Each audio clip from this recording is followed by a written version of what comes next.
তো কেমন আছো বন্ধুরা? শুভ দুপুর সবাইকে। কারণ আমার ঘুম থেকে উঠতে রোজ লেট হয়ে যায় বলে ঠিক ফ্রেশ হয়ে তারপর একদম ক্যামেরার সামনে আসি রেডি হয়ে। তো আজকে একটু সুন্দর হয়ে রেডি হয়ে চলে এসেছি রান্না করব বলে, যেহেতু গত 3 দিন ধরে নিরামিষ হয়েছে, আজকে আমিষের পালা, তাই একটু খুশি খুশি চলে এসেছি রান্না করতে।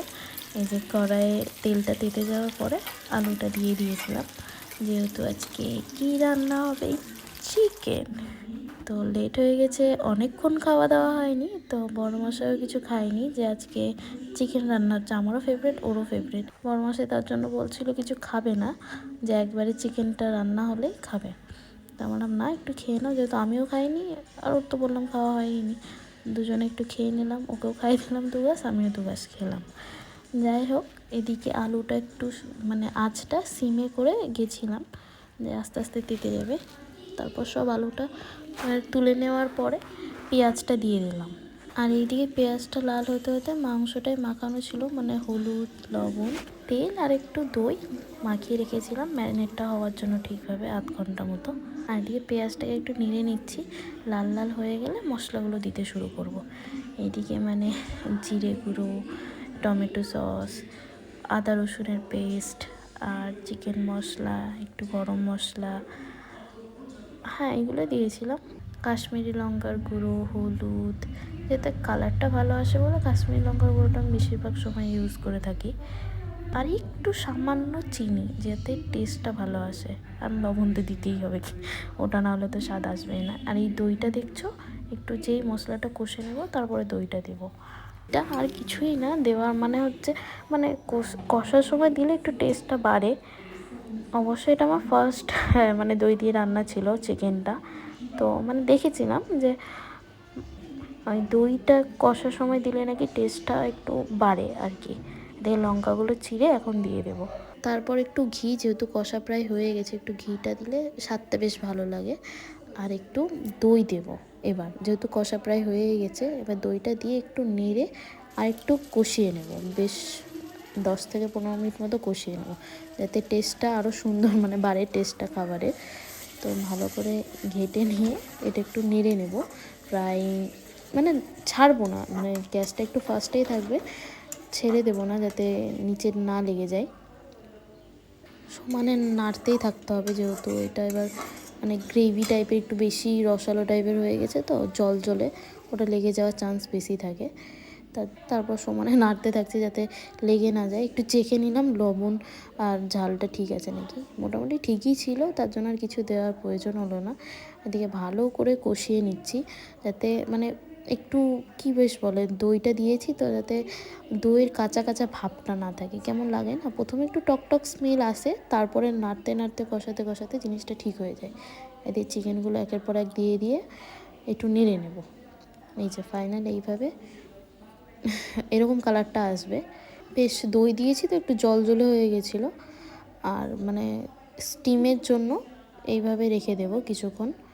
তারপরে বাকি অর্ধেক মাংসটা পরে দিয়েছিলাম, তারপর নেড়ে নিয়ে সামান্য একটু জল দিয়ে এটা ঢেকে নিলাম, কারণ ওটা স্টিম হতে তো একটু সময় লাগবে, তাই না। আর এই যে ফাইনালি স্টিম দেওয়ার পরে ঢাকাটা খুলে তারপর একটু শুকনো মশলা আর কি, মানে গরম মশলাটা তো আমার খুব একটা পছন্দের না, মানে একটু স্মেল আসে, ভালো লাগে না, তাই আর কি চিকেন মশলা, যেটা এভারেস্টেরটা বেশি ভালো থাকে, তবে আমার কাছে সানরাইজেরটা ছিল, আমি ওটাই আগে দিয়ে দিলাম, ছিটিয়ে দিয়ে একটু জাস্ট একটু ফুটিয়ে নিয়ে নামিয়ে নেব।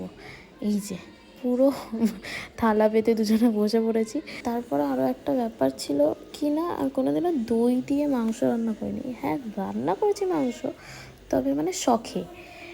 আর এইটা মানে নিজের রিস্কে করেছিলাম, না ইউটিউব দেখেছি না মাকে ফোন করে জিজ্ঞেস করেছি, মানে মায়ের কাছেই শুনেছিলাম যে মা রান্না করে দই দিয়ে মাংস, ভালো হয়, টেস্ট হয় নাকি। তারপর ট্রাই করলাম, বড় মশাইয়েরও মানে খুব ভালো লেগেছিলো। বাবা, আমি জিজ্ঞেস করিনি যে কেমন হয়েছে, বাবা বললো যে অনেক দিন পরে একটা ভালো রান্না খেলাম, তো ভালো লাগলো শুনে কমপ্লিমেন্ট, আমারও মোটামুটি লেগেছিলো ভালোই। এইদিকে এই মহারানীকে দেখছেন, কিছু মানে ওর মাথাটা একটু পাগল হয়ে গেছে, একটু কামড়িয়েও দিচ্ছে যাকে তাকে, কিন্তু বিষয়টা শুনতে এত ভালো লাগছে, কিন্তু ওর বাচ্চা মানে বেবি হয়েছিল, বাচ্চাগুলো মরে গেছে না মেরে দিয়েছে জানি না, সেই কারণে হয়তো মানে মেন্টালি ডিস্টার্বড আছে। ওর মেন্টাল হেলথটাও তো সেভাবে ঠিক নেই, যেখানে সেখানে পড়ে যাচ্ছে, উঠতেও পারছে না। আর পড়বে তো পড়েছে মায়ের বেগুন গাছের ওপরে, আর মা ওই নিয়ে টেনশনে পড়ে গেছে। তারপর সন্ধেবেলায় শুরু হলো যেই ঝগড়া, সেই লুডো খেলার ঝগড়া আমাদের আবার শুরু হচ্ছে। আমার না, ও মা আর ছেলের হয় ওটা প্রত্যেক দিন। এই যে খেলার শেষে নেটফল, ওই যে মহারাজা জিতেছেন, আমি সেকেন্ড, মা থার্ড। আর সেকেন্ড রাউন্ডে আমি লাস্ট বলে এই যে মজাই নাচছে, তাও আবার হাফ হাতা জামা পরে। রেডি হয়েছিলাম ওই বাড়ি যাবো বলে, যেহেতু দিদার চোখটা অপারেশন হয়েছে, সে কারণে দেখা করতে যাওয়া হয়নি সকাল থেকে।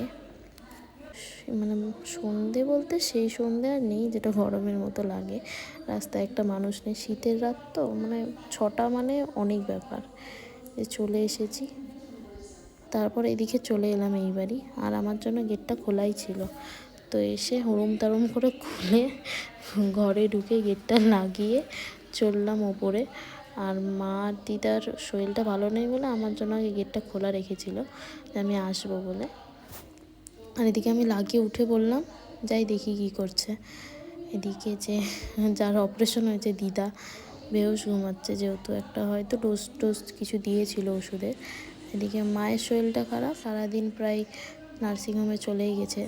তারপরে এদিকে বাড়ি চলে এলাম, ডিনারের ক্লিপ আর নেওয়া হয়নি। এই ছিল আজকের ভিডিও, ভালো লাগলে অবশ্যই লাইক করো। Tata guys.